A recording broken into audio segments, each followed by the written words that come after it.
Okay, I'm good. You guys good? I am good. I'm a little cold. Oh, Jesus. Just hang on to the I cup. think it's just a few episodes ago that we were complaining. So, all right, guys, we're back this week. Can we talk about I the think big we news? yeah, we can. We can now. Ah! Sorry. I wasn't on purpose. Do we want to can start now. with why we couldn't Yeah. before? Yeah, Okay. yeah, yeah. We haven't talked about this at all on the podcast. Right. Do I even know what this news is? Yes. Yes. I hope You it'll just be a said it. real surprise. Yeah. So,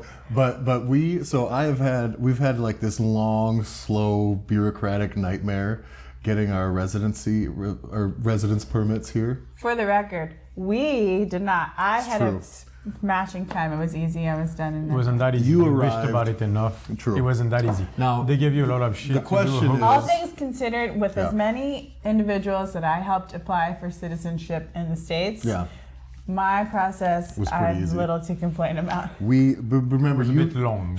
You got here a little later too, so by the time you got there, things were. It took 6 Now months. we're doing this. Yeah, It took exactly, 6-8 months for you. Yeah. And so then I had additional people, so there was more documentation, and then I was here 6 months sooner, and so it was, for me, it was a year. It was basically a full year. Of stress. I'm happy to say by the time they hear this, it'll be resolved fully, Yeah. which means after the first 90 days. Yeah, you can say whatever you want. After the first 90 days, if there is any repercussions, all of this is allegedly for entertainment. Yeah, exactly. But after the first 90 days, I was completely overstayed on my visa. I had moved my Yeah. dog here. I couldn't leave, so I was sending my family back every 90 days to keep them legit. Just in case. While the application process could go. And we had the whole thing, and finally... It's not that kind of overstaying because you're No, working. You're yeah. working for a business. Yeah. It was just like there was complexities involved. Yeah, it's tough to get everything locked in. So we had to open businesses and do And the it's things. bureaucracy here, which Yeah. is, I mean, it's not as bad as France, but it's not. It's not So, good so when either. Julian Yeah. was talking about, we're going to talk about the next big plans. we said- I was yeah. like, well, hang on, because I don't want to talk about these big Exactly. plans. You're gonna if jinx I'm it. still going to get Yeah, my fucking you're heart gonna broke jinx soon. it. Yeah. And as of like 2 days ago, I got notification that me and my family's are Legal. residence permits were totally legal. They've always been legal, but we went in. We had to go have a meeting to get their stuff temporarily extended, or else I The was going problem was you. Yeah, I was gonna have to send them back still for 90 days, Yep. starting like that next week. Yep. So I was like, fuck. They approved that, and by approving that, it meant we were legal until the application was finished, which meant I'm now just legal. Yeah. And then the application was approved, so now I just got to go in and get Yep. some fingerprints and get our shit. So I get to be Dutch now. And then when you're finished with that, you have to make one more appointment to go pick up the card. Yeah, I know. They said that too. They said you gotta come to go Mine do is next fingerprints, week. and then you gotta come back again to go get your card stuff. So And- they need to spread it out, so I'm not just eating airline. And not the one that's 5 minutes down the road. I have No, to it's go in back to Amsterdam. Amsterdam. Fuck. Yep. It's not that easy. Come on, give me a fucking. You know that. Either Come way, on. it's been yes. easy- Anyway, easier it's than the whole better. It's thing. better than what it was. But the next step now is, let's hear it, guys. You say it. It's your All right, so we are going to move countries again, but this time what we're going to do is we're going to open a big ass gym, Yep. right? And we're going to do that in Barcelona. So we're moving to Spain. Why Barcelona? Because the fucking ham like to over dance. the food over there is so good. I love Holland. It's I need the more- food to change. I love Holland. The food is not the most exciting I've ever had in my life, which is going to upset a lot of Dutch people who tell me like it's a French food that sucks, but okay. But I'm still Latin based, so yeah, we are moving to Barcelona. The reason is I can't open the gym that I want here either. And what we're gonna do is open something large where we'll have Kyla and Tyler there on a regular basis. I will come and go as I always do.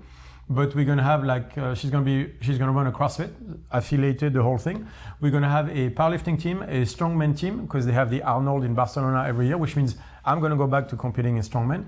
And we want a big ass place now to have a hub for StrongFit. Yeah. Not just the office, but like a real, like, you know, like a big ass gym. Yeah. Yeah. We've been Fully set up podcast 4,000, studio. we're that looking we around can- 4,000 we square can, feet. We can Yeah. jump right in and record anytime Julian gets an idea. We can roll. Exactly. Doesn't have to be too. hour episodes, but No, 10 minutes. and a we gym can- the way we want, we Yeah. think it would be good. So the equipment and the way to run it, the StrongFit way, basically. We've been helping a lot of people remotely and online, and people have been asking for something like this too. And that way people can come spend a week with us, come spend a month with us, and we're going Plus, to run it all. winters in Barcelona are probably nicer than the winters wherever you guys live. So Yeah, anyway, so you can come. I like the cold, so I'll miss that. I'll miss Holland on many levels, but Barcelona will be a better place for us. Yeah. Like the rent there, everything is just better, and I'm excited about the food. I won't lie. The culture is exciting. I love the Spanish culture as well. It'll be she's happy. It'll be cool. Now, and then we're gonna get a big ass gym. This is a really funny little tie-in too. Is that I, being not good at school because I just didn't like it at all. I failed out of Spanish class. You had to learn a foreign language class where I went from. I just somehow didn't, and it was fine. But I failed out of Spanish the first half of the first year of Spanish with a 42%. Yeah. And the only words that I learned in that Spanish class were "puedo ir al baño," which I believe is "may I go to the bathroom." Yeah. So what I would do is every class, I go to the bathroom, and then I would just disappear for 30 or 40 minutes, and I'd come back. And so now my fucking Spanish teacher is going to be stoked because she's like, this fucking idiot, now he has to learn it. Yeah, pretty much. And now you guys both know Spanish. Some? Yes. No, I'm good. You're good? Some? I'll turn quadrilingual. I know none. Megan knows none, but she's flexible. My son is like me. He's starving. He's gonna be like, ugh. The downside is here they all speak English. And there's there not they none. won't. No. Not none. This isn't Brazil. It's gonna but be work. It'll be Yeah. It'll be more work. Barcelona is a major city, so we'll be fine. But it's gonna require. I'll go be quadrilingual. I'm happy. Yeah. So, but then Richard and Day, of course, are pretty fluent. They're just fine. Yeah. So We had the choice between Lisbon, Barcelona, or we looked at Antwerp as well, Brussels, like different locations. I would have loved Lisbon, but business-wise, Barcelona is a larger city, major airport, because we're still gonna have to travel everywhere. yeah, it's easier to get in and out of Barcelona. Yeah, and I want the gym to be a certain size so we can attract people there. I still think it would have worked fine in Lisbon. Yeah. I would have loved Lisbon too. Who knows? We'll go visit. Yeah, exactly. We'll be so close, right? But so it's Barcelona, and here we go. Yeah. Beckham's law. So they changed the tax status because of Beckham when he came to play for Barca. Or Real Madrid, sorry, my bad. When he came to play for Real Madrid, they had to change the law because the Spanish law is whatever money you make worldwide is being taxed under their stuff, and it's 45%. And he was like, I'm not paying 45% of the money that I earn outside of Spain, neither am I paying 45% of what I make here. Yeah. So they have Beckham's law now, which you pay 24% income tax, and you are not charged on worldwide income. Good. For 5 years.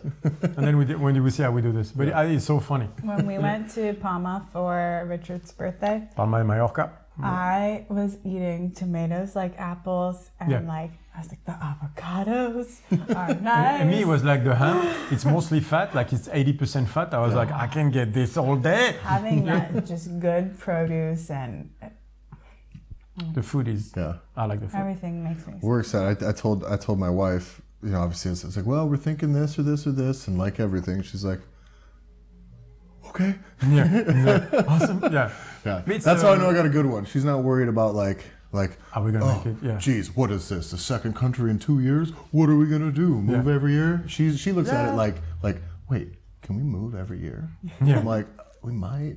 Well, now we get the gym, so that means we're gonna have We'll to be stay tied up a little but bit. Yeah. But it's the culture of craftsmanship that I miss the most. Yeah. Maybe it's Utrecht where we are, but here it's a lot of good enough, Yeah. which bothers me. That's also very Dutch. Like as they say, normal is crazy enough. Yeah. Right? I need crazier. I'm starting to understand And I like to move all the time anyway. the Pennsylvania Dutch community because I'm living in the Dutch community. Yeah. Like now I can draw a lot more lines. Yeah. It's interesting. It's a different culture. Like I don't think I'll ever stop moving. Yeah. I think traveling is a bug. Yeah. And once you catch it, you'll never leave. So yeah.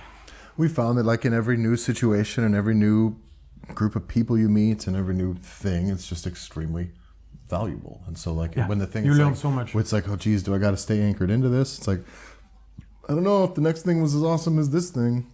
Yeah. Why not do the next thing? Yeah, that's well. So we have 5 years under Beckham's law, and then 5 years from now, who knows? So you get to gym no matter what for 5 years. After that, who knows? Maybe Lisbon, maybe Japan. Who the fuck knows? Oh, she almost stopped for a second. Japan. Yeah, exactly. He keeps bringing up Japan. Yeah, at some point, it has to. It has to be at some point. I'd be interested in that only for the oddity thing that I would just be like, what are they were like, why are you They're here? gonna look at you like, yeah, it's gonna be awesome. You're never Anyway, gonna finish. right. Anyway, So this week though, we're going to get into what we didn't get into last week, which I think I've opened now 30% of our podcasts with that title. Yeah, exactly. It's not a problem with Julian, but the thing about Julian is like you either gotta hang on tight or you're gonna get or I got to pull too hard, right? So there were times we were moving, things were going good, but I think last week's episode was almost 2 hours, hour and 45, hour and 50 minutes. Shit. Yeah. Did we talk for that long? Yeah, yeah. That's why I was so hungry. I thought we were like 45 minutes in. No. Oh, no shit. So then we get, That went fast. yeah, it was good. But we get to that point, it's like, oh shit, like I didn't we realize. just got to go. Yeah. So, but this week we wanted to get into similar to like we did last week. I want you to outline your nutritional basis for protein consumption this week instead of carbs.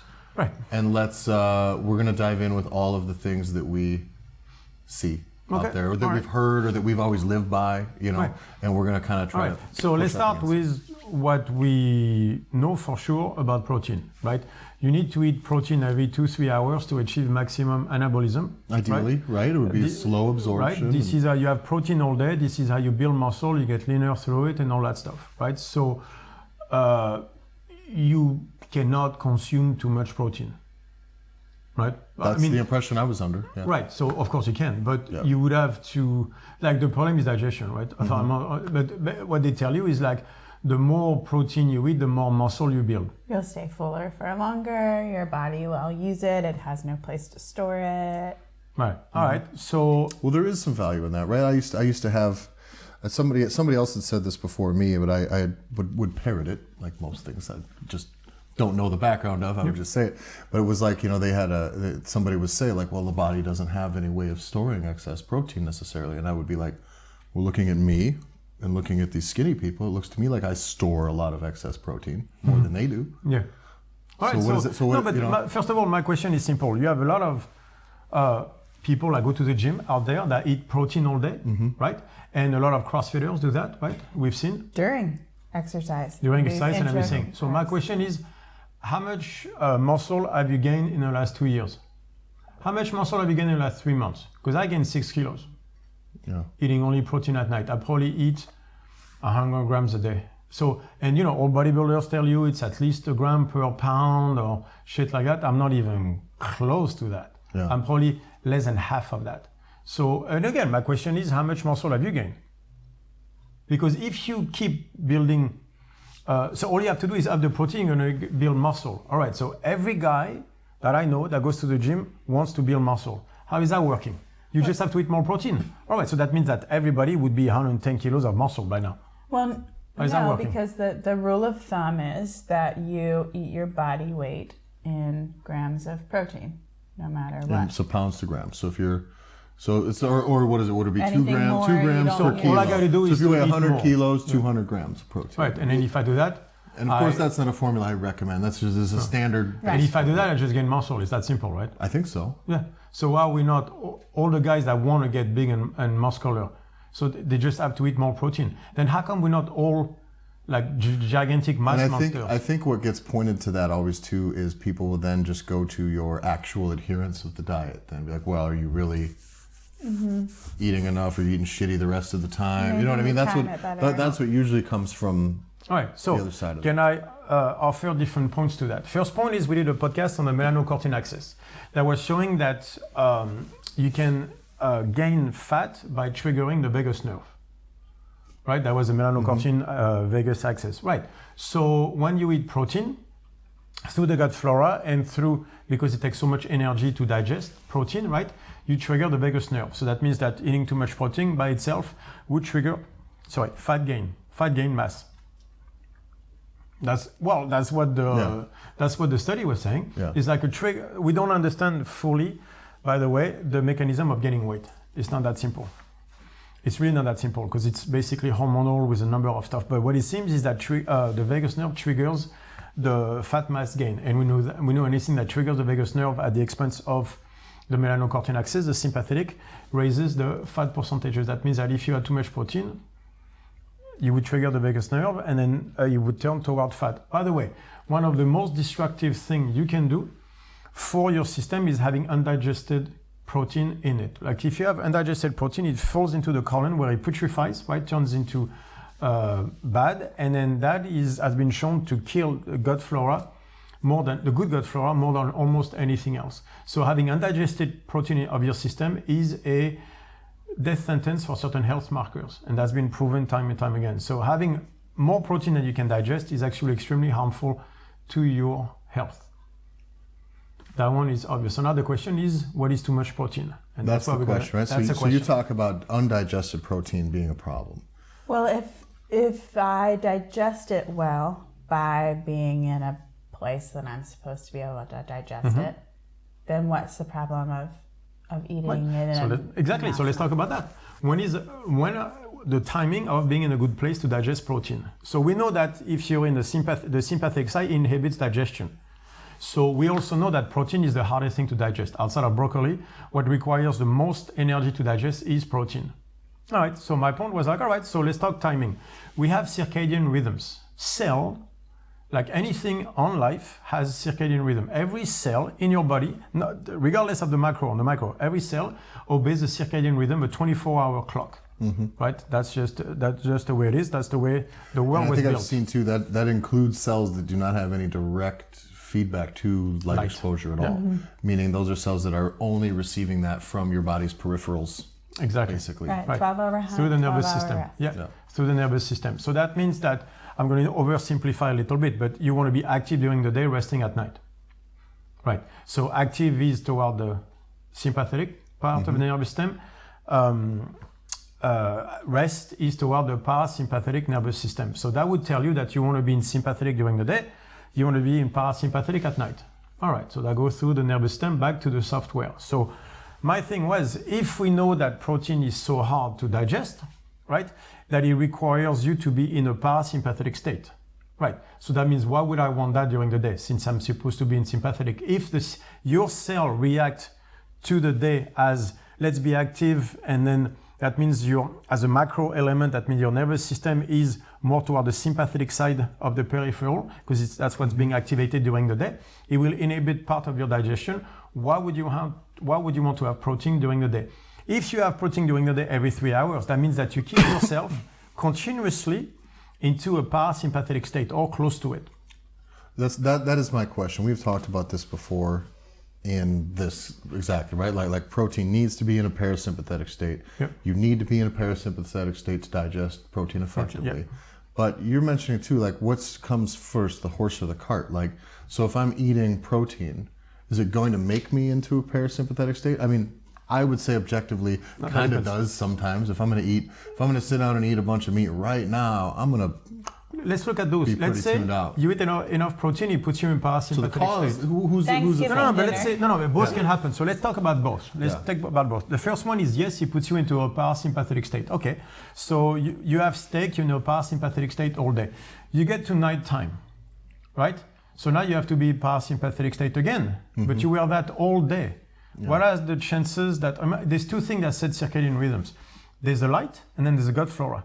So now you fed gut flora the food that triggers a parasympathetic state. So now basically when you're getting at night, you're going to have to stay in parasympathetic, otherwise you can't sleep.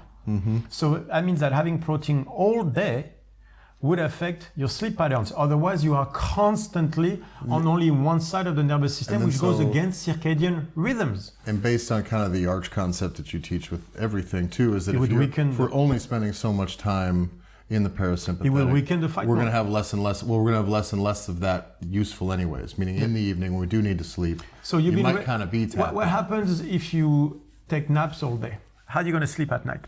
Not well. Okay, but that's what this is. You're in parasympathetic, which is part of it is a rest mode all day. Then it's going to impact your sleep at night. So if we spend too much time down-regulated because of what we're processing for food, then you can't sleep. You're not going to be able to down-regulate any further. Exactly. It's the what's the movie? It's the Super Troopers thing. We can't pull over any farther. We're already pulled over. I didn't say it, but that's kind of funny. Right. So what happens on the other side? What if having the protein does not put you in a parasympathetic state? And that means you're more toward the sympathetic state, which inhibits your digestion. We're back to the problem of you not digesting protein, who's going to sit there and kill your gut flora. So what dictates what wins that battle? Is that kind of the intensity of both Yeah. inputs. It depends on too much meat, too much depends on your protein, environment. or what's going on No, outside. environment drives you in sympathetic. So Yeah. if you have a very calm environment and you have food at home, you'll be fine. You'll be sluggish. You'll take a nap. Your day might get a little weird. Yeah, but my logy. problem is, again, you are one side weakening the sympathetic side, so the fight response, and we talked about the hormonal problem and all that stuff. And on the other side, you're making sure you're not going to sleep well anymore. Which then costs you. By the way, and that's the best case scenario. Yeah. The worst case scenario is the food stays indigested in your system, killing your good gut flora. So now, if I look at it from my perspective, which is always through the software, that means that if we have circadian rhythms, which means your entire nervous system, so the peripheral that sends you data, right, is setting up a certain prediction, active during the day, inactive, less active at night, right? All right, so what if I go against that? That means I would, basically the prediction would be reverse forced every time. If I'm right, that means you would see an increase of entropy, of death in your system by having problems all day. So if I'm sedentary at work, I'm essentially in parasympathetic. No, you're not. You're at work. You're in sympathetic. So that's not how it works. Everybody thinks because you're doing nothing, you're in parasympathetic. No, you're in flight. You just don't want to be there. You're there at work going, like, you know how you know? Because you can concentrate. You're looking at this and you just can't see anymore. You're in flight. Yeah, I see that as a common thing that we get is like, well, if I take a nap in the middle of the afternoon after I train, surely I can eat protein. But I'm like, but then you kill your sleep at night. I think it was important for me to notice, though, that I view the circadian rhythms as this. That's the thing that you almost can't really control much of, and that it's just going to be, no matter what, a slight uptick. I just, in my head, I think like 25%. Like daytime, 25%, a little more towards the sympathetic side. Nighttime, that dial gets tucked down just a little bit. That way I just kind of know, like, well, yeah, I could eat some protein now, maybe take a nap. I'm still elevated beyond maybe what I want to be. So is that an efficiency thing is the concern there? No, the problem isn't that. The problem is if you go against, so the entire system is designed a certain way, right? So there's one way to decrease, remember active inference? The point is to minimize surprises. The point is to fight entropy, free energy, so that you can create more life and less death, like obviously oversimplification, but you know what I mean, right? Every time you go against the system, you produce entropy. You don't want that. Produce entropy is getting you closer to death, literally. So that's the problem. So that 25% means that's 25% more death, less life, whatever you want to look at it. So it is a fucking problem, right? So for example, like we said, introducing Western lifestyle, Western food to the Inuit produced cancer and all that stuff. I'm like, okay, but what we always say is that Western food introduction is basically two things: shitty food, which is true, and carbs, which is true as well. But what about protein? What if introducing huge amounts of protein actually taxes the system to a point where it's actually harmful? Like we don't talk about this, but like if you look at our ancestors, I don't think there's any culture that has been eating as much protein as we do on a regular basis. Like who had that much cows to eat? Who hunted enough that they ate that much? Like, I was looking at it this way. If I had to actually kill the amount of meat that I was eating in a day before, there'd be a lot of there'd be blood on my hands. There'd be nothing anymore alive. Well, here's the other thing. I would have to eat even more because I would be so much smaller from all that hunting. Yeah. No, but that's it. My point was always, we talk about Western food and everything, but I think we have to start to look at if eating that much protein is not actually detrimental. We have that idea that more is better. When does that ever work? Some protein is necessary, therefore more is better. That's a target, that's not a measure. Yeah, I mean, like, I hear that one all the time. And every evolution and advancement in Western civilization has been a way for us to do less for what we're getting. Like, there's exactly. in every way point. it's been that way. Very good point. Like, so we're not trying to, look at it, we're not trying to digest protein better, we're just trying to get more of it. Yeah. Right? So if the point was we need to get more of the protein that we just digested, I'd be all for it. But then that tells me daytime is not a good timing for it, right? And then if we have that much more and then we weaken the stomach, it basically means less protein digestion, means far more harm to the body. The worst thing you can do for your gut flora is antibiotics and undigested protein in your system. And we are doing both at a very high level. Is there a threshold between is there a small amount of protein that's reasonable? Like we always talk, there's going to be some protein in some of the fats that you have and stuff during the day. But is there a threshold where, let's say a person, maybe some, like in most things, some aspect of more tends to give more results. We end up beyond a point of diminishing returns always. How can we get more in then to try to optimize that system? Can you do something so we kind of talked about napping in the day, that maybe that's still starting to fuck up your day or your night. What about doing something like just kind of a slow drip of some protein throughout the day? But again, if you were to stay under a level that activates your parasympathetic nervous system, you'd be fine. But again, is that doing you any good? How about improving digestion at night? Yeah. Right? So something, you want to improve digestion, you're not on your phone eating. You're not in the car, you're not stressing. You sit down, you basically smell the food, be hungry. Was the last time you were hungry when you had dinner? And I mean, enjoy a nice conversation, take your time chewing, and actually digest the food you're ingesting. How about that aspect alone? That we should spend more energy trying to digest better than ingesting more. I know it's a crazy idea. You mentioned this, I think once today, maybe again last week, but the chewing your food thing.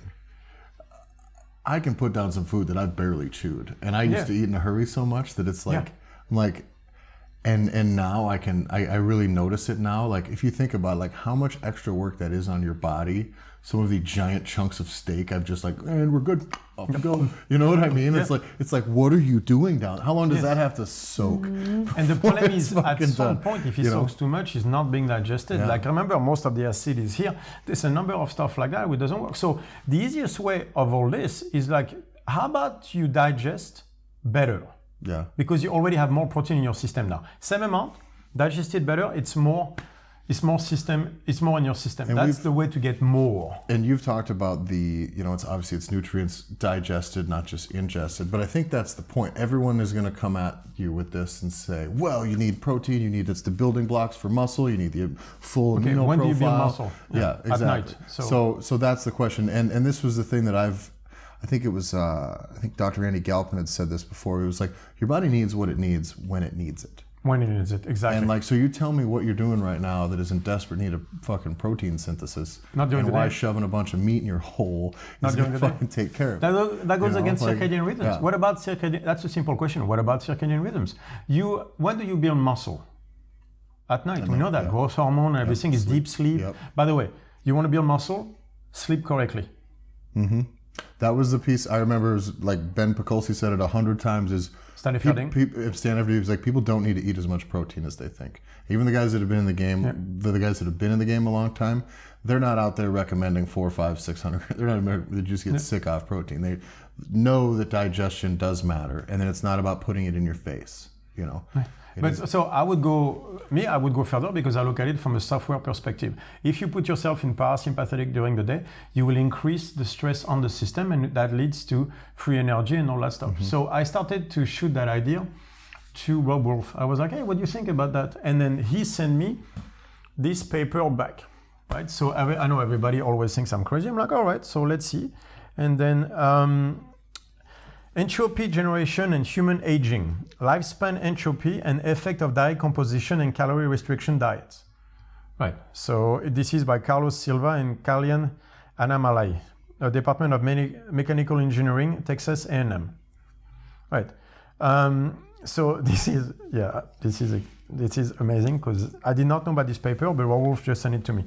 The first and second laws of thermodynamics, entropy always increases, were applied to statistical databases on nutrition and human growth in order to estimate the entropy generation over the human lifespan. So entropy generation, why? Because that's a free energy principle that active inference refers to. Remember the Fristonian stuff. So that means that entropy generation will have a direct effect on how alive you are. The calculations were performed for the cases of variation in the diet composition and calorie restriction diets, and results were compared to a base case in which lifespan entropy generation was found to be 11,000 predicting a lifespan of 73 and 81 years for the average male and females. That means women live 8 years more. Jesus Christ. I'm gonna have to find another mate. Yeah. It's okay, you're talking to French people right now, honey. You're covering your bases for later. No, I see how it is.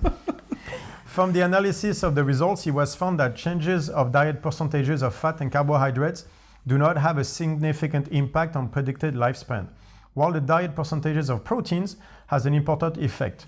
Reduction of diet protein percentages to the minimum recommended in nutrition literature yields an average increase of 3.3 years of the predicted lifespan. Changes in the calorie content of the diet also have an important effect, yielding a percentage increase in lifespan equal or higher than the percentage reduction in the diet calorie content. So that means that the percentages of protein versus carbs and fat yielded it was a more effective ratio than just calorie the other one didn't. restriction. Yeah. Reducing your calorie intake of your diet did basically almost nothing on your average lifespan of the amount of entropy you create, whereas cutting the protein did. My question is this: how do we put this? So, because this is a thing that you mentioned last week too, that you were taking into account long-term health and wellness in your 50s, 60s, 70s, 80s and stuff a little bit more than maybe someone who's hardline on performance and muscle gain with a very narrow approach. There is a certain point though, like say with that, we're like, well, lifespan is going to be greater if you're eating less protein? Is that generally the thing, Yep. right? But what if lifespan are going to be longer because you're eating less protein because you're smaller? No, but okay. Was that because my thing is this? It's like statistically speaking, I'm not going to live as long as someone who weighs 65 kilos. If you just line us up, that's not the way that works. Yeah, unless for sure. unless the duration is a fight with me and someone who weighs 65 kilos. That's not how that study was based on. It was, I remember those are mechanical engineers. Mm-hmm. It was the amount of free energy being produced. Okay. Right. So that means that your system will be more efficient with less protein. That's basically what he says. And that's a data analysis, yes. Is what this was, right? So what they're saying is that protein has a reverse effect on the software. Okay. Too much protein. Sorry, let me rephrase. Too much protein has a damaging effect on the software. So if we're going to take performance, I've gained 6 kilos in 8 weeks. I'm not the only one. We have Paolo, who's part of the mentoring program. He's gained 3.5 kilos. She's gained like 3 kilos at least, 4 kilos of muscle at a time. He said he gained 5 with the neoprene. Yeah, right. Yeah. Okay, so, and all that is being done with protein only at night. So that raise in muscle was not associated with a raise in protein in my diet. I just triggered the vagus nerve through fats, which was where the muscle gain came from. It came out of that relationship vagus versus melanocortin axis. I think some of the parts that people miss when they talk about the fallacy around protein and fats is, number one, the body, any type of supplementation that you take, the body bounds that supplementation through fat. Like that is how it gets the absorption. Mm-hmm. And the other part of that is, I think that we decided that protein was the better alternative because we still lived in this world where it was all about calories in, calories out, total expenditure. Yeah, exactly. Not taking into consideration, just like you were talking about before, that the hardware itself of a car eventually will need maintenance. And if you use the engine to its full capacity, eventually you'll need a new engine. Yeah. So if you use the digestive system over and over and beat it into the ground, you redline all the time. You're asking the most of it all the time. Yeah. Eventually, it's probably going to not work as well. Or at least it's not going to say some very nice things to you. Yeah, exactly. And that your car ages faster. But again, like the idea that this is all about being skinny and long-term stuff, it's not true. Again, we have putting through the same idea, exactly same process. We have been testing it on over 200 people, and we saw the same results in 90+% of the case. The point I want to make about protein is like more is better is not. That's not how it works. Like too many people have a belief on protein that is just plain wrong. That is just as long as you eat protein, muscle will grow and everything, even though no observation out there shows that outside of bodybuilders saying it. So do you need it at all? You need some, obviously, right? And again, like this is, can you live without protein? Yes. Like there's plenty of cultures that have done it, right? But I'm not saying that either. There is like have as much protein as you're capable of digesting at nighttime, because then you'll have a trigger of the parasympathetic, which actually will make you sleep better on top of it. And it will trigger the vagus nerve, which would allow you to grow. I mean, like there's a number of things why protein is necessary. It is the block of life because amino acids and you need all that stuff. So there's certain amount of amino acids you're going to need anyway, right? And so, but that idea that you can go from as much protein as I can digest at night to I'm going to have the maximum amount of protein all day, regardless of the software, is a mistake. More at any time is not the key. It's when can you digest protein and have as much as you can that you can actually digest at that time. That is the secret to growing more, but it is not as much as I can have all day. That's when, unfortunately, the industry started playing off so they could sell more protein powders and all that shit. And that's, unfortunately, is the truth. A protein powder it's there to be convenient and consumed. But it doesn't breakfast, lunch, and dinner. I haven't had any in 5 years. Give me a fucking break. Yeah. Yes. It tastes sweet, and you can mix it in stuff. And right. So, okay, but so let's be honest about what this is, right? It's like having a croissant. Do you need that in your diet? Right. No, you just eat it because it tastes so good. Yeah. Right. So sometimes I put some casein in my cream because it makes the whole damn thing taste so good. Yeah. All right. So, but it's not for the. Let's not call it what it isn't. Yeah, exactly. Right. So my problem is that entire conversation more. Protein is better. It doesn't seem to be the case. I want to do a little bit of house cleaning in case this comes back up to us, because I think it has before. But we had mentioned in the very beginning, I mean, this now is fucking 9-10 months ago now, by the time that episode was out. But in the beginning, both you and I were doing, and all of us were in the evenings, just eating a ton of protein. Mm-hmm. Now, and I wasn't eating protein until I was sick or anything like that. I just was really hungry for protein in the beginning. The system was telling it. Yeah, and but I put down a lot of protein. And now I put down less.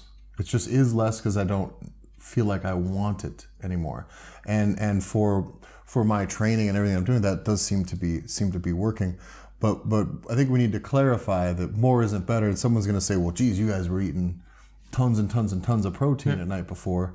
But that's not the way that it is at the moment. No, it's because that my system wanted me to do that. And then you didn't want that anymore. But the funny thing is, while I was getting 6 kilos again of muscle in 2 months, because you're going to have to explain to me how I did that one, I actually eat very little protein. I would say you were eating less than half of the protein I would guess that you were eating a year ago. But when you were the same size. Yeah, I had far more cream. Smaller. Yeah, I had far more cream, right? That's why, so I get, if you want to look at it like that, I have the calories through the cream and everything. But again, it translated in muscle because I took care of the software. This is when I did the neoprene training to increase my fight mode, that the hormonal levels went up. At night, I triggered the vagus nerve so I could heal better, faster, because that means more muscle being gained. So there's an entire process through the software.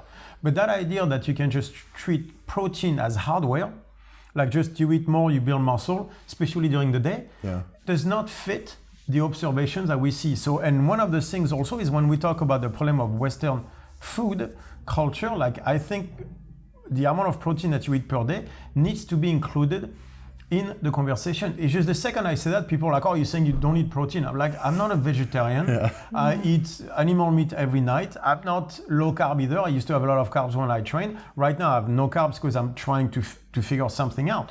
But a belief has to be bounced off observations continuously. My observations of too much protein is that it's extremely harmful to you. It's harmful to your gut biodome if it's not digested properly, and too much protein will sit undigested. That will kill your gut flora, and everything I read about the gut flora is that this is probably one of the easiest way to do harm to your system, is to kill the gut flora. So on top of it, we eat protein that took antibiotics. Yeah. So let's do this then. So shitty protein source, like most of the animals that we eat in the US are sick, in too much of a quantity. Right, so before we link cancer to carbs, we should also look to see if cancer cannot be linked to protein. Maybe protein, I don't know, but I'm saying, what if protein is as much of a stress or even greater of a stress on your system than carbs? Because at least carbs during the day, they feed the sympathetic side. Yeah. What if protein during the day is actually greater stress to your system than carb is. Again, I don't know, but they might be 50-50. At least we need to figure this out. Well, look at it this way. If you go to all you can eat, like the Brazilian steakhouse places, you eat too much of that protein, you start to sweat, you're like, ooh, like you know when it's done. Yeah. When you know when it's too late. The same thing can happen with fats. I'm going to talk about peanut butter because I love it, but I can eat a whole thing of peanut butter and I'm probably going to feel like I'm going to throw up. Yeah. Like there is a point where your body goes, whoa, we're going to What have you done? Yeah. With carbs. Do that with carbs. You can eat a pint of ice cream and at some point you're like, that's too much sugar. But you can, digestion-wise, you can abuse it. So I think that was part of the American idea of like, more is better. This is how we can control people's consumption. Because go ahead and try to eat too much fat and protein. You're gonna. That is true. It takes work. That is true. That is okay. That is very true. And is having more chicken better than having more ice cream? No question. Mm-hmm. No question. But again, that's my problem of doing, compensation. It's like instead of having less ice cream, we're just going to switch it with more protein. Or like you said, we just find another extreme, right? It's like, well, what you're saying? I should have more ice cream and not any chicken. It's like, well, listen, like I've had this talk with people about my work and what I do, kind of work everywhere and do the thing, and it's like, my thing is always like, what do you want me to do? Just get a desk job and hate my life and kill myself in 5 years? And it's like, and people are like, there's kind of a gray area. Yeah, like there's not, there has to be somewhere in between. Does it have to be total chaos or a desk job? By the way, if you want to make people eat more, wouldn't it be simpler to have just larger meals? So to put more carbs, you put more protein. You know what I mean? Like you make the plate bigger. Did you see the size of plates in the 50s? No, little. Yeah, look in Europe and look at now in the US. Yeah. Well, if it's there, I'll eat it. Yeah. I mean, like we all have a tendency to finish the plate no matter what. That's what your mom told you, right? The easiest way to sell more food is just up the meal size. So more protein, more carbs, everybody's happy. Then more ice cream at the end. Imagine how. There was a bit about too, like the reason your mom, or you do this with your kids all the time, especially when they're younger, like eat your goddamn food. It just drives you crazy when your kids don't eat and you don't understand why. And then it's basically it's like, listen, if people start thinking you get too skinny, they're going to start asking questions about me and whether or not I'm providing for you and blah, blah, blah, blah, blah. So there's this eat thing. And it's like, fine, if it's on there, I don't think it's a problem anymore. I don't think so. I think people, I think we can calm down now. I think people do also, no one where I'm from was starving, at least. Let's put it this way. I wonder if it wasn't, I'm curious now that I'm going to go look this up. Did this all happen at the same time that the ideas of like Montessori schools happened, where like people learn better by don't tell them no, tell them what you'd prefer, or show them the other way. When McDonald's started, it's the 50s, when Industrial Revolution made it to food. Supersize idea. No, before that, it's systematization of food. That's when it happened. Mm-hmm. The franchises, McDonald's put that, and then he made so much money. Suddenly you had one everywhere. Look at how many coffee shops there were before Starbucks. Yeah. Starbucks created a culture of systematization of and people are like, wow, I can do that. Look at CrossFit. Systemized group classes. The thing is most systems are never built with a foundation that's meant to be scaled up on that level. Yep. Which means the fundamental thing, whatever it is or was, whatever, has to change. I hate just drawing fast food into like little places like In-N-Out Burger. There's a reason they're not all over the United States. It's because they have very specific places that they source their meat from, and they don't want to compromise that. Yep. Therefore, that's it. They don't get to have them all over. How did group classes in fitness started? You know, at a necessity, right? It was a studio in New York City, right, where they're like, look, I need to shove people in a room and I don't have the equipment. So like all aerobics classes, the Jane Fonda stuff. Yeah. That's literally what it is. Like there's no equipment. I can shove 40 in a small room. Man, it's a winner. And from there, did group classes took off because now you had a structure that you could use to make more money. Yeah. What do they ask out of StrongFit? That. Let me make it work for group classes because the business can run on that and this, even though our structure cannot fit that because we are the hipster coffee shop who makes. When you get in, you go, oh my God, this is awesome. That's my goal. It's not Starbucks so I did not systemize it like that. And that doesn't mean that a group fitness coach shouldn't know these things. What it means is there's too much of a compromise in group fitness. It has to be. You compromise the individual. No, not too much. There is a compromise. There is a compromise. And that's fine. Yeah, that's the question inherent, is, right? when is too much? Yeah. Right, so that's, the compromise is something like, a bit more protein, less sugar. That's fine. But what if there's a moment where too much protein is actually doing more damage? Again, that part I don't know, but everything that I read, all the papers, get the paper, read it for yourself. It's very interesting. Everything that I read about basal inference and active inference, everything leads me to the same conclusion. It is all about the software. So the question I would ask people when they look at then what they are doing is, are you really doing it effectively and efficiently and purposefully, or are you piling up compromise between you and those things? And if you do, it's based on beliefs. Remember, that's a religious thinking. If you do things on belief, not based on your observation, not on somebody else's observation, you have a system that has been built over 500 million years. You know better.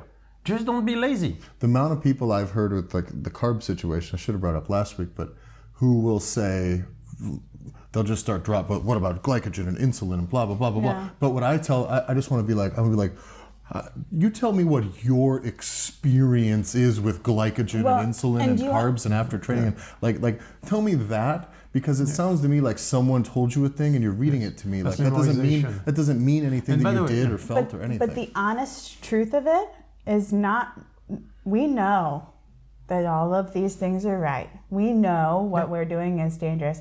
We are so afraid of getting fat or not even kidding. That it's like, no. I'll do whatever I need to do. Yeah. I do not trust myself enough to know when I'm hungry and know when I'm There's not. a lot of that though. There's a lot of people where if I start eating carbs, you tell me don't count.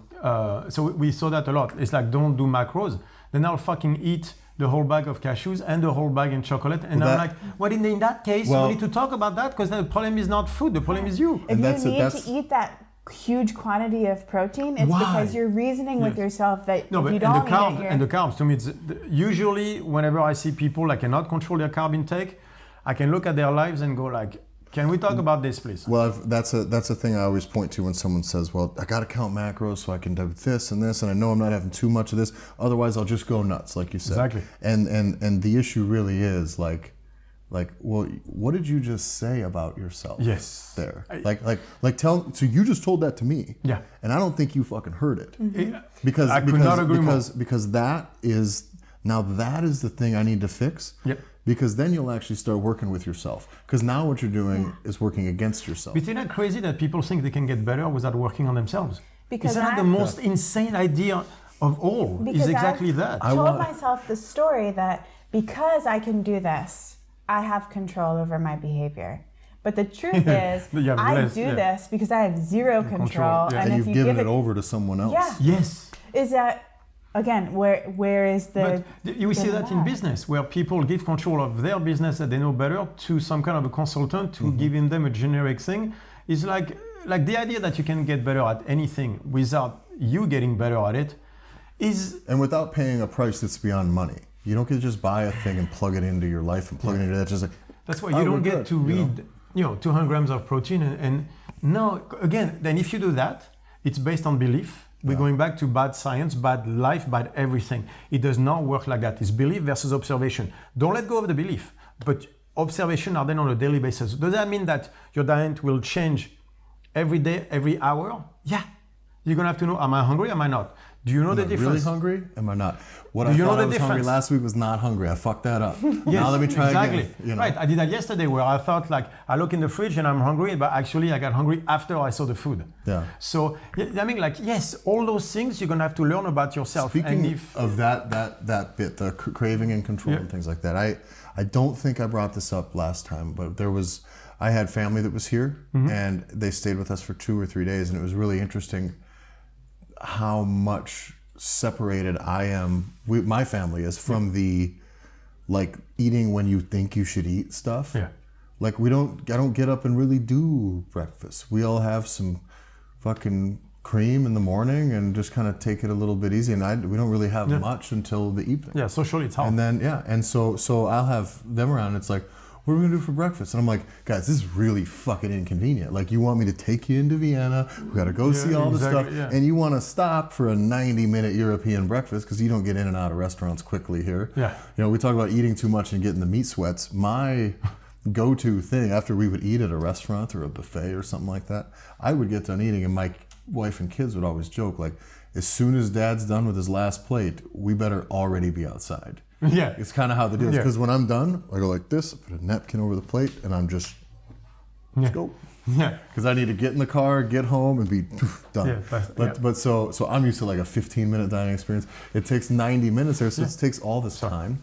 And then we go out and do more things, and here we are, 2 hours. They're like, well, what's for lunch? And I'm like, just stopping all the time. And by the way, how much time is spent thinking about food in this system? Like, you have to understand, like, time, I'm going to sound like Thanos right now, but time is a finite quantity. Now, I mean, like, there's a finite amount of time and energy that you have during the day. So cut it in half. All those seconds, exactly, all those seconds you spend thinking about food are not seconds you spend thinking about stuff you need to think about. How to get better at life. How about that one, right? Like, whatever skill you're working on. How about getting better at visualizing lifting, visualizing coaching, like just all the stuff there. Every second you spend on food, you're not spending it on that. So you want to know how you get good at something. You take all those seconds that you spend thinking about food and eating during the day, and you put it toward one thing.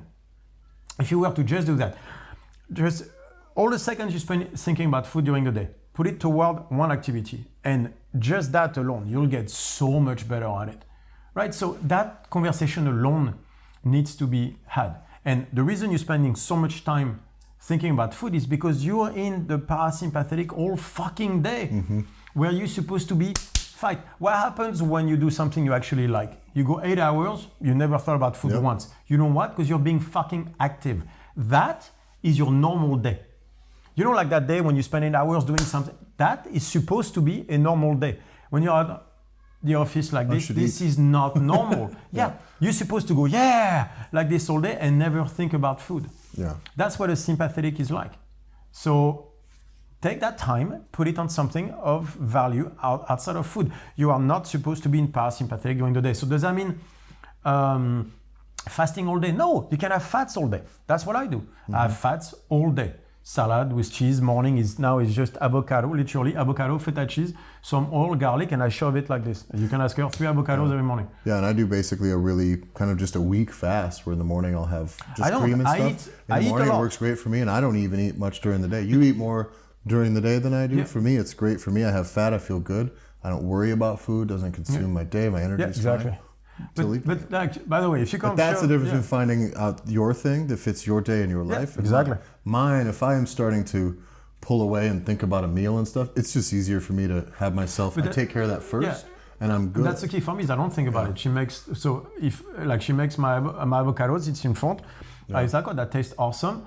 Then I'm done because fats. It's very filling. I'm like, I'm good, but I'm not like. Like when you have a religious experience for breakfast, because there's so much sugar in it, you should ask yourself what you're doing with your life. If you need a religious experience for breakfast, your life sucks. I'm sorry, and I love food, I'm French, right? And I get religious experience, you have croissant in Paris, it kind of is, let's be honest. But if you need that, first thing in the morning, can we please talk about your life? And I think one of the things that was most surprising to me, I was sitting down talking with someone, she was asking me, like, I visited a place and they have this really special kind of ice cream. And I didn't even really want ice cream, but I was there and I've never tried it before. So I had a couple of bites and I was done. It was really fucking good, Is that okay? That's the other side. Well, and I'd be like, that's the best way. That's the perfect way. Why did you have ice cream? Because you wanted to have ice cream. That 17th spoon of that flavor does not taste that good anymore. No. It's the first 3. So let's concentrate on that. She made the perfect distinction when we were talking about it. She understood, like, it's when I want to sit in a room where no one can see me. If that's when I want to eat the food, I can't have it. Because it's not about the food at that point. It's not about living. No, but I think that the more important aspect of this conversation is you have to understand that it's not about food. More protein, it's not about food. You're not saying more protein so you can have more steak. That's not true. What you want is muscle. right? What I'm saying is muscle comes from the software, comes from the hormonal levels being raised through the software. It means the fight mode. If you put, for us, it's an European that work really well, but if you create a fight mode and gain muscle, you realize you don't need more food, you need more fight. It's not, you don't need more food, you need more life. Yeah. If you're going to add it, you can't just do it that step. And by the way, I bet you if you were to keep your digestion exactly the way it is right now, no difference, and you had a better life, more fight mode at the right time, better socialization, you gain muscle and lose fat. And I bet you, I would take anybody on the bet like that. We fix your life, you lose fat, gain muscle, with exactly the same diet. Yeah. And if that doesn't convince you, then you have a problem with food. I would only posit to say that you probably wouldn't actually be able to maintain the same diet because your life and behavior would change to the point where you would be more receptive to signals and you would understand how much it's fucking you up. Exactly. And that's the thing that we get into often with the auto-regulation nutrition group is that we get into those things. It's like, well, what do I need to eat? What do I need? It's like, we kind of know that, but we need to know what you need to do, kind of. Behavior and as those things come, then those cravings are different and everything else changes. So that still seems to be so much of the process, you know. Yeah, it's working out people's days more than working out their food. But by the way, that's a very important part because they'll come to us with studies saying, when we did a study on those 50 people, they gained weight during the day. It's like, okay, but the study was only 6 weeks. Where a lot of that stuff, like for example, 8-9 weeks of kind of figuring out what it is. Yeah, or even like 2-3 months before we see certain effects. And on top of it, who did you do the study on? What state were they in? If it's college students, they're not too stressed out, right? You didn't do it on med students because they don't have the time. So you do it on kind of, they chill, by the way, and then what was the control of the environment? Was the environment one where they could, sleep okay? Did you check if it affected their sleep at night? Right, because that's my point about, okay, so maybe they have an environment that was quiet enough during the stuff that they could be in parasympathetic at night. Okay, but what did that do to their sleep? Because you will not necessarily see the impacts on the sleep right away because they're young enough. Because are you studying body composition and are you doing sleep analysis every night? Right, exactly. So if we were to do that, protein during the day and then sleep at night, and then we start to gauge all that, but also put people into a normal environment, not like those. Most of the studies are on people that are in a specific controlled environment. Put them into a normal environment, which means their work, where they're stressed out and stuff like that. Give them protein. Let's see how much of it is digested. Let's see all the health markers over 6 months. Let's see sleep patterns. What about cravings? Let's do all this, and you'll see that what you'll see will go toward what I say. Yeah. Most of those studies are done under a controlled environment that does not translate to your life. Because you have a real life. Those studies are done in an environment that does not reflect life. Therefore, those observations are incorrect because they don't reflect your structure. You can't make an observation here and then apply it to you if you live there. Plus, it doesn't work like that. Even on the individual person, there's too many other things that can be there. So let's just pretend that this way improves your sleep when it's the sleep that improves this here, right? And what if there's 10 other ways that you could have done to improve your sleep and you're attributing it only to this one thing? How do bodybuilders so the point, what I'm saying is let's get a better causal relationship to the thing that you want, not correlation, instead of being so far away from it. Like, well, we did this thing, it's like, and then what happened? And it's like, you don't really know. Because that doesn't just do it. And so I looked at it that often with supplements and stuff like that. Like I'd try about anything. Like I took creatine off and on for a long time, consistently for a long time. I'd take BCAAs like everybody does just because you heard about them and they taste like juice instead of water. Yes. But you're everything. You're not drinking them because you thought that you got more muscle. You're drinking because they're sweet and you're freaking hungry. Juice, yeah. But my thing was I would look at those things. Oh, whatever. I'm gonna try it. That time I had disposable income. So I can afford $20 a month. So I buy them and try, and never, ever once did I, whether what with BCAAs or like regular supplements, never ever was I like, man, I feel great. The only ones that I ever actually felt was pre-workout because it was chock full of caffeine and fucking. There was one for me with Celtec. Yeah. That creatine Celtec from Muscle-Tech, the company. Yeah. Oh my fucking God. I realize now, I bet you they put steroids in it. Yeah. Oh, totally. Because, so I say, by the way, it's not now because I was 25 at the time, but like, was I on steroid? I'm pretty sure I was because I remember back then suddenly an increase in strength and I got leaner and more muscle and everybody at Gold Gym was like, oh, you're taking steroids. I was like, I'm not, I just take Celtec. Guess what?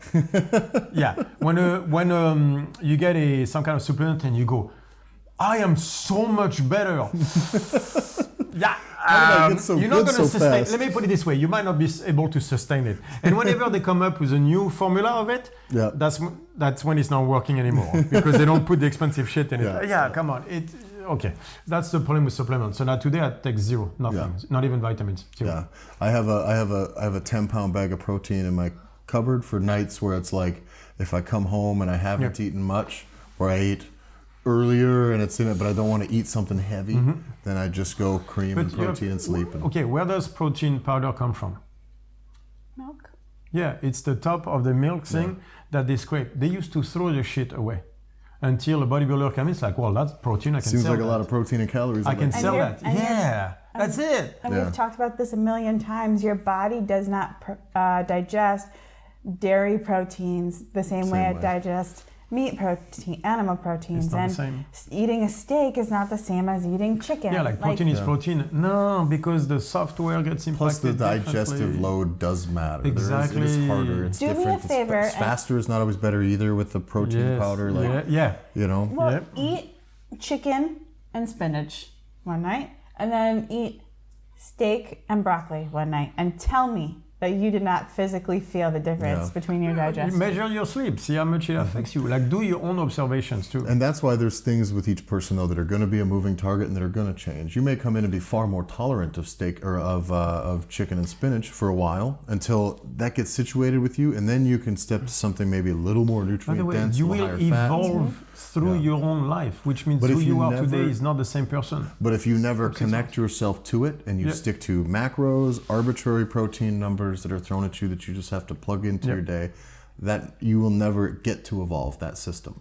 Because that system then can only be changed by magnitude. And if you say it works for me, it's like, it depends on your metrics. What are your metrics? Is your sleep awesome? No cravings? And if you get all those metrics, keep doing it then. But you telling me you can't get any better than that? Or there's no, or even like, okay, find me a person that has all the metrics and I'll be like, then you keep doing that. Yeah. But again, like if I look at a large number, we're not winning. Yeah. Like diabetes, like one of the reasons also I get so much into this is like, guys, like again, the healthcare crisis that is going to come to the US is going to bankrupt the country.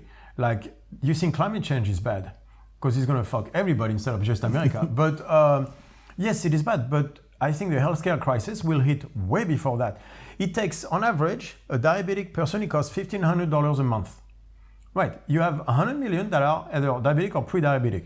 That means that it takes 6 months to go from one to the other. But let's say 5 years, right? That means in 5 years, that would cost $1.5 trillion a year just on diabetes alone. One without all the other shit. condition, You never have just diabetes, Yeah. ever. You have 5 others every time. So pill-wise, like, you think the opioid crisis is bad? Wait until the food crisis starts to hit, by the way. And one question, what happens when all those people get to 60? Right? Are we going to put them on painkillers until they kind of die off? No, but like when you have 100 million people at 60 with diabetes and everything, are you going to tell me that the American culture, the way it's set up, is going to be willing to spend $1.5 trillion a year on their... No, because they already aren't spending any money on the healthcare system. So you're asking Medicare to take on, in the next 5 to 10 years, $1.5 trillion a year on... In addition. Alone on diabetes, without the other shit. Like, so do you understand where you're going? Into a situation where suddenly you're going to literally look at killing off all people because they cost too much. We are not winning this. Like, people have to wake up. Like, they have to, climate change. I don't care if you're Republican, you have to wake up on that one. But trust me, the healthcare, this is what brings down the empire. Is that shit. Like, you're going to end up with a humanitarian crisis in the US where you have all people that are sick that you cannot take care of because there is literally not enough money in this world to do that. But we'll all have flat screen TVs. It's all good. So they can that's die good. off watching TV and have heart attacks. Yeah, but this is where we're going. Like, what? You're going to ask families to bankrupt themselves to take care of their older That's parents? the nature of it now. Is I've got, I've had family members and seen who, as they age, will accumulate a fair amount of wealth and money, their life's work, and they save because they know they're going to live a while. And it doesn't take, and I've had friends the same way, that everything that you have will be taken from you by the time you have to go to a nursing home. Often they'll even have it, if you don't have the money, you'll surrender all of your assets over to them ahead of time that require that they be sold in that order as it goes. I had a friend who just had to go through. His dad was in there for 4 or 5 years and started out, he sells cars for him, sold his cars for him to pay it off, and then sold the house for him to pay it off. By the end, a lifetime's work and hundreds of thousands of dollars. It could have been generational money, or to help his quality of life was just keeping him alive. But look at what alive means, by the way. But that to me is that's just an extraction of all of these surplus wealth that person's life has generated. They're like, now we. But this is, by the way, surplus wealth to live like shit. Exactly. Because diabetes is not fun. Yeah. For me, I don't see it as anything other than it's just the way that system just scrapes all the money off the top at the end, so that it doesn't move on to anyone. But the consequences of the last 10 to 20 years, that's what Medicare for. Yeah. Like you can't afford it. It's not there. There's no the money. Like it's not paying for it now. That's not the problem. Yeah. The problem is, again, when that generation gets to even the new ones, like the baby boomers, they're starting to get older. But again, it's not just a number. It's the health part. If we don't fix, and it starts with the food and behavior, but if we don't fix the food, it will bring down the US. If the US goes down, imagine the humanitarian crisis alone, literally all people need to die off because we can't pay for them. That alone on a cultural basis. But imagine what it would do. But imagine what it would do to the economy of the US. What happens if the US economy goes down? The whole Western world burns. Yeah. And China is, I mean, like literally the empire, the Western empire is about to go down in flame because of the healthcare crisis in the US. Like the numbers, every time I read the numbers, it's scary as shit. I talk to people that know the numbers very well. And they're fucking scared, and now I get why. Well, and I can promise you that no matter how much you think you've worked and prepared yourself for some sort of catastrophic event, which is chronic health conditions, like you are not safe from being affected by that problem. Yeah. No matter what you think you've done. We get there when we can't pay. Hospitals now, did you see how much they gouge everybody? How much hospitals gouge everyone? What happens when they need to cut down how much they charge by 90% because no one can afford it anymore? What happens to that crisis? Right? Like they had hospital that had to close down because they can't get people to pay because they all file for bankruptcy. Someday I will write down here, I'll bring in the whiteboard and I will map out a flow chart of what happened with the money when I had to pay for going to get my sleep study done. Yeah. Sleep study, get a machine, what the machine actually would cost in the free market, that I could buy on the internet, how much they charged me, how they structured the whole thing, and how it's fucking criminal. I had to go to court for the whole thing because after getting fleeced for $7,000-8,000, I was like, I'm done paying for this $1,000 machine. What are you talking about? And did you have health insurance? Yeah, at the time, yeah. Do you know what it reminds me of? That I paid $1,500 a month for my family. The last crash in 2007 was exactly that. You know, when the subrate stuff, when they start to, the credit, when they start to sell insurance on insurance on a bad loan. The money becomes far more valuable in the end than the product. No, but at the end, the problem is then when the bad loan defaults, you had 100 times the amount of that were basically as a bet on it. That's what crashed the whole system. It's not the bad loan. It's all the money that was riding. There was leverage to make sure that it happened. Yeah, exactly. It was the money that was 100 times more associated with the loan. We're about to do this with healthcare. Yeah, because attaching money on the other side of those things, this may be further so there's going to go there, but attaching money on the other sides of those things is not just like a bet. It actually starts to leverage that behavior. Exactly. And that's the tricky part, right? If all of a sudden there's $1 billion on StrongFit not being a solvent company next year, some things might happen between now and then. Yeah, well, yeah, because it's only the pressure, again, the system, the pressure starts building. But the problem with this is, like, a house is one thing. A human being, you cannot ask him to not be sick. Yeah. So, you know what I mean? Like, diabetes will not go away just like that because you give people drugs. Remember, none of those drugs is to stop diabetes. No. It's just to allow you to keep going while you have diabetes, right? So, this is an impossible situation. We are not winning. Yeah. We need to look at all this better. So people will say, well, I still have a six-pack. I'm like, great. In the meantime, Western food and all that stuff is not working. Maybe it's not working well. So then the argument is like, well, like obese people is like, well, just say no to food. And it's not that simple. I'm sorry. But like the idea that people are obese just because they eat too much, it's ridiculous. It's far more than that. And to me, it's because of what it does to the software. And we don't understand it well enough. We need to understand the software better. That requires active inference toward toward food. And that's what those things are basically starting to do. This is 209, so we're starting to get there. But that's because, Carl Friston, 207, we're starting to understand better active inference. But that is the way forward. If we don't do this, I'm saying the consequences are dire. Yeah. Far more than we understand. So essentially the last 2 episodes have been things where we've gone over some preconceived notions with protein and carbs, right? But generally, I think the takeaway from both of them is that one, I don't know that there's necessarily a required place for carbohydrates. Do you? I mean, is that? Yeah, yes. As long as it boosts your fight mode, I have no problem with people doing it as long as it in doesn't, workouts. as long as that's not used as too much of a crutch, then to remove your own ability to do it. Correct? That is the one issue with but that. like everything, there's a balancing act. So as long as you use it as help but not a crutch, we're fine. But you have to understand, like if you use carbs to boost your fight mode, that means you're taking away your capacity to create your own fight. All right, the key is to know what is you and what is not. Yeah. So for example, someone who is very clear about his own signals, knows exactly the fight mode, and you use that to get an extra one, I have no issue. But imagine what that means about you. That means you are not overwhelmed by your signals. You know them, you know yourself very well, and you can create fight at any second. Usually those people don't need the carbs in the first place. Yeah. So you can have carbs if you don't need carbs. If you need carbs, don't have carbs. I like that actually. If you really, really, really think you need carbs, you're not a carb If you need person. a pre-workout, you can't have a pre-workout. Yeah. You can only have a pre-workout if you don't need a pre-workout. And that's then, always a rule. It is a rule. And then on the protein side, then generally it's that more consumption isn't better. It's when. And, it's at and, night. and when. And effective digestion is key. And really, I think the main thing is not just getting it for the sake of it being effective, but the timing needs to be right, if I'm understanding you right, because of the cost of poor digestion of meat is way more than you want to It's so high. That's what people don't understand. It's like they think, oh, what the worst that can happen if I have too much get a little extra protein, muscle, I'll just take a solid shit. Exactly. The problem is no. Yeah. Undigested food in your colon is one of the worst things for the gut flora, which is one of the worst things that can happen to you is to have good flora not being developed correctly. Like more and more we start to understand the consequences are horrible. I think it would be really nice if people started approaching things in their life with a little more perspective. Like if I said to you tomorrow, I want to do some ridiculous sport that requires a lot of investment. I want to become a professional ice hockey player. Yeah.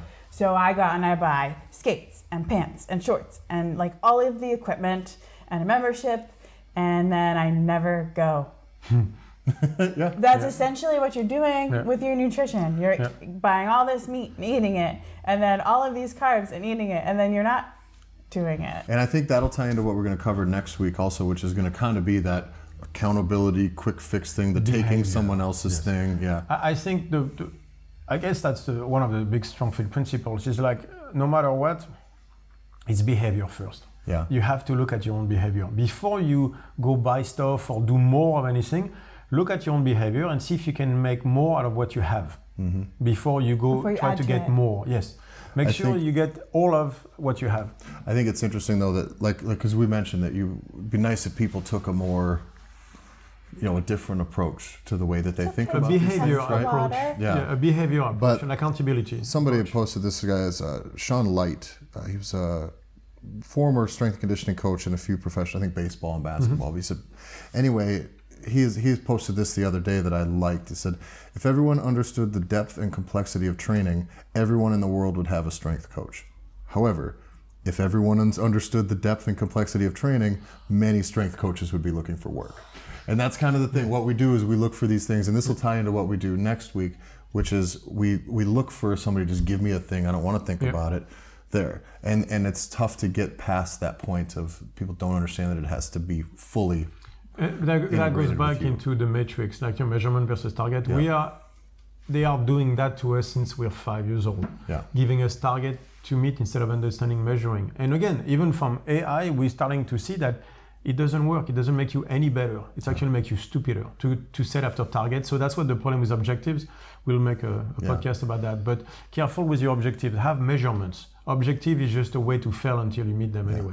So we'll get into next week some of those types of subjects. How as coaches we have trouble trying to maybe the same struggles we have in trying to get our people to connect to us. Those are the same. They fall into the same traps that we fall into as coaches looking for help in coaching and business and all those other things. Yep. So that'll be next week. This week we've got strongfit.com, strongfitequipment.com.eu. We have Julian'sCorner.com. Fuck, you didn't even give me a pause to get that one right this time though. Julian'sCorner.com. We have Manta Fitness for Australia. StrongFit1 on Instagram. UK32. Tyler Effin Stone. We do have the podcast support page. That'll be linked in our bio. We'll get more information on that out later. Other than that, thanks for listening. We'll see you next week.